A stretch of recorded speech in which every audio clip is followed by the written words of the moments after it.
ఆత్మాయణం రచించినది Peter రిచలు. 26వ భాగము. పఠనము చేస్తున్నది పద్మజ. 8వ అధ్యాయం. ఆస్ట్రల్ భూమికలు, 2వ ఆస్ట్రల్ ప్రయాణం. ఈ రోజు నాకసలు నిద్రపోయినట్లే అనిపించలేదు. ఇవాళ ఉదయం తిరిగి శరీరంలో ఉన్నాను. రాత్రి జరిగిందంతా స్పష్టంగా గుర్తుంది. వెళ్ళి నాటకం చూసొచ్చాక ఆ నాటకం వివరాలు రాయాలంటే ఎంత తేలిగ్గా స్పష్టంగా గుర్తుంటుందో అలా ఉంది నాకు. కనుక పెన్ను పేపరు తీసుకొని జరిగిందంతా యథాతథంగా రాసేశాను. టాబ్లెట్ తీసుకున్నాక నా ఫ్రెంచ్ గడియారం వైపు చూశాను. టైము రాత్రి 9:42 గంటలయ్యింది. నిద్రపోవాలని ప్రయత్నించలేదు. కాని కొన్ని నిమిషాలలో నేను శరీరం నుంచి బయటకు వచ్చి మంచం పక్కన నిలబడి ఉన్నాను. మంచం మీద నా శరీరం నిద్రపోతూ ఉంది. మళ్లీ గడియారం వైపు చూశాను. 5 నిమిషాలు తక్కువ 10 అయ్యింది. చుట్టూ ఎవ్వరూ లేరు. గదిలో చుట్టూ చూస్తూ తిరిగాను. నా తొలి ఆస్ట్రల్ ప్రయాణంలో ఏదైతే నాకు చాలా జటిలంగా అనిపించిందో అదిప్పుడు చాలా సరళంగా ఉంది. గది వదిలి బయటికి రాదలుచుకోలేదు. ఎందుకంటే సరిగ్గా 10 గంటలకల్లా ఇక్కడుంటానని నా భారతీయ నేస్తం చెప్పిన మాట నాకు స్పష్టంగా గుర్తుంది. ఆయన కోసం ఎదురు చూస్తూ తప్పకుండా వస్తారని నమ్ముతూ ఉండిపోయాను. మరొకసారి నా గడియారం వైపు చూసేసరికి 10 గంటలయ్యింది సరిగ్గా. ఇంకా ఏమీ జరగలేదు. 5 నిమిషాలు గడిచిపోయాయి. ఇదంతా అట్రఫ్లాప్ అయిపోదు కదా అనిపించింది. నిమిషాలు గడిచే కొద్దీ నాకు కంగారు, దిగులు ఎక్కువయ్యాయి. అయినా సరే నా సొంతగా నా ఇష్టమొచ్చినట్లు చేయడానికి ఇష్టపడలేదు నేను. మళ్లీ గడియారం వైపు చూడబోయినంతలో ఆ సుపరిచిత కంఠం నా వెనుక నుంచి వినిపించింది. నిన్ను నిరాశపరుస్తాననుకున్నావా అని. తాను ఆలస్యంగా రావడానికి కారణం చెప్పాడు నా మిత్రుడు. ఆ రోజు ఉదయమే చనిపోయిన తన స్నేహితుడొకనికి సహాయం చేస్తూ ఉన్నాడు. ఆ స్నేహితుడికి చావంటే చచ్చేంత భయం. ఎన్నో నెలలుగా అనారోగ్యంగా ఉన్నా చివరి వరకు మృత్యువుతో పోరాడుతూనే ఉన్నాడు. అతనికి సమయం ఆసన్నమయ్యింది కాబట్టి పోరాడడం వల్ల ప్రయోజనం లేదు. బలవంతంగా ప్రాణాలను తన సంకల్పశక్తితో నిలుపుకున్నా చివరికి చావు రాక తప్పింది కాదు అన్నాడతను. నెల రోజుల పాటు శరీరంలో ఉన్న అనారోగ్యం అతని భౌతిక శరీరాన్ని ఎంత బలహీనపరిచిందంటే ఎతిరిక్ పదార్థము ఇక ఆ శరీరాన్ని అంటిపెట్టుకుని ఉండడం సాధ్యపడలేదు. ఆ ఎతిరిక్ శరీరాన్ని వదలగొట్టుకోవడంలో నా స్నేహితుడు అతనికి సహాయం చేశాడు. ఆ ఎతిరిక్ శరీరాన్ని నిలుపుకోవాలని ఆ స్నేహితుడు తాపత్రయపడేవాడు. దానిని వదిలించాడితను. భౌతిక జీవితానికి అతి దగ్గరగా ఉండేది ఆ స్నేహితుడికి అర్థమయ్యింది ఆ ఎతిరిక్ ఒక్కటే. అందుకు అంత తాపత్రయం అతనికి. ఆస్ట్రల్ శరీరానికి గట్టిగా చుట్టుకొని పోయిన ఎతిరిక్ను విడిపించుకోవడానికి అవసరమైన సంకల్ప ప్రయత్నాన్ని అతని చేత చేయించేసరికి మామూలు కంటే ఎక్కువ సమయమే పట్టిందని నా మిత్రుడన్నాడు. ఇప్పుడతను బాగానే ఉన్నాడు. ఆస్ట్రల్ సహాయకులు కొందరి దగ్గర అతన్ని వదిలి వచ్చాను. ప్రకృతి సూత్రం గురించి అతనికి బాగా అర్థమయ్యే వరకు, అతను అనుభవపూర్వకంగా తెలుసుకునే వరకు అతనితోనే ఉండాలని కోరుకునే వారికే అప్పగించి వచ్చాను. ఇప్పుడు ఆస్ట్రల్ ప్రయాణంలో ఏం చేయబోతున్నాం అని అడిగాను. దానికి సమాధానంగా నా మిత్రుడు, ముందుగా నేను అనుభవపూర్వకంగా దిగువ తలాల నుంచి ఎగువ తలాలకు ఎలా వెళ్లాలో నేర్చుకోవడం మంచిదన్నాడు. శ్రమ తీసుకుని నాకు వివరించాడు. వాటిని ఉన్నత తలాలుగా చెబుతున్నానే గాని అవి నిజానికి ఒకదానిపైన మరొకటి లేదు. అన్నీ మన చుట్టూ ఇక్కడే ఉన్నాయి.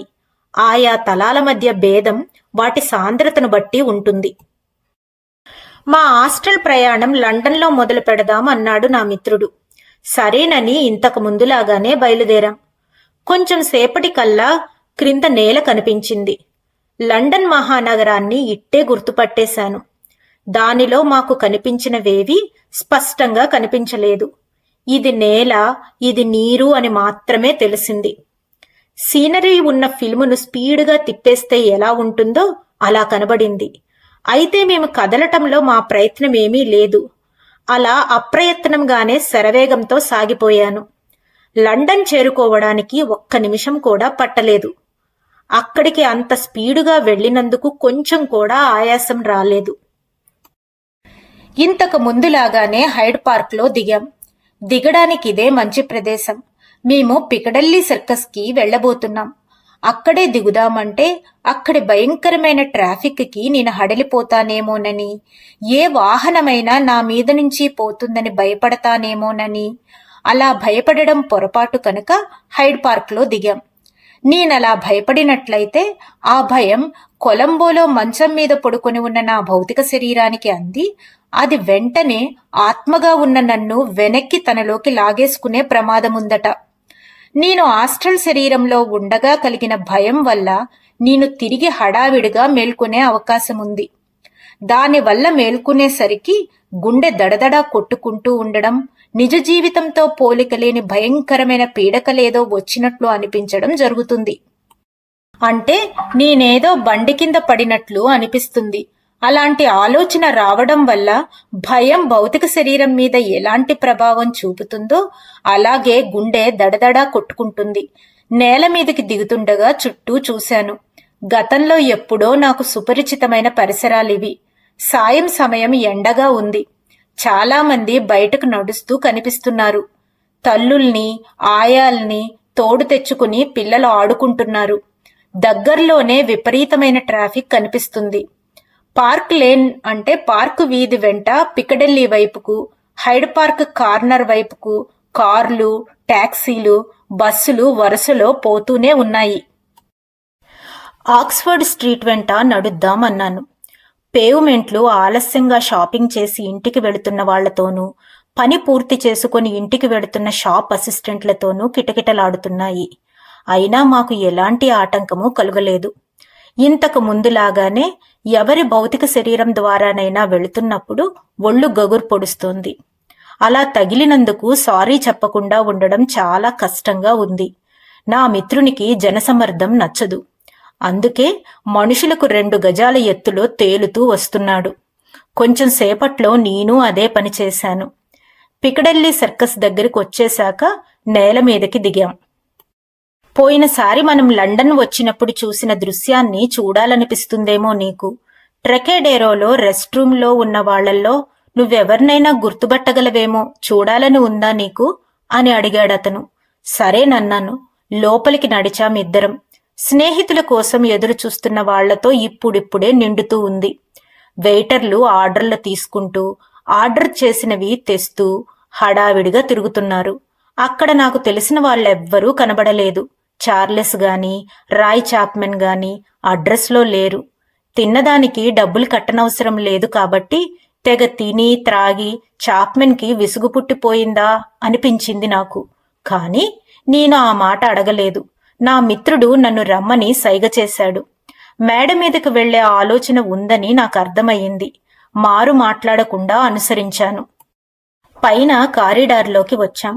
ఆ వరండాలో నుంచి పక్క గదుల్లోకి వరుసగా తలుపులున్నాయి. ఒక గదిలోకి వెళ్లాడాయన. అది బెడ్రూమ్. అందులో ఎవరూ లేరు. మేము తలుపు గుండా వెళ్లిపోయాం కనుక మాకు తాళంతో పని లేకుండా పోయింది. అతనన్నాడు, ఇక బయలుదేరడం మంచిది. ప్రశాంతంగా ఉందని ఈ గదిలోకొచ్చాను. క్రింద భూమికల నుంచి దానికన్నా తక్కువ సాంద్రత కలిగిన పై భూమికలలోకి రావడం చాలా తేలికైన విషయమని, దానికి కేవలం సంకల్పముంటే చాలని, అప్పుడు వెంటనే సాధ్యపడుతుందని నువ్వు గ్రహించాలి. నా చెయ్యి పట్టుకో. నేనేం చేస్తే అది నువ్వు చెయ్యాలని కోరుకో. నీకు ఏ ఫీలింగు రాదు. నీకు ఏమీ అనిపించదు. నీ చుట్టూ ఉన్న దృశ్యం క్రమంగా మారిపోతూ ఉండడం కనిపిస్తుంది. ఇప్పుడు మన చుట్టూ కనబడుతున్న ఈ గోడలు కరిగిపోతున్నట్లు కనబడతాయి. నీ చుట్టూ ఉన్న కుర్చీలు, బల్లలు పలుచబడి పొగమంచు కమ్మినట్లు కనబడతాయి. నీ ఆలోచనలు జరిగేది జరగనిది అన్నట్లుండాలి, అంటే డౌట్ఫుల్గా. అప్పుడే నా సంకల్పం నీ సంకల్పాన్ని డామినేట్ చేయగలుగుతుంది. ఏం జరిగినా నర్వస్గా ఫీల్ కావద్దు. ఎందుకంటే నువ్వు బెదిరిపోవడమంటూ జరిగితే వెంటనే కొలంబోలో నీ శరీరం మేల్కొంటుంది. రెడీగా ఉన్నావా? ఉన్నా అన్నాను.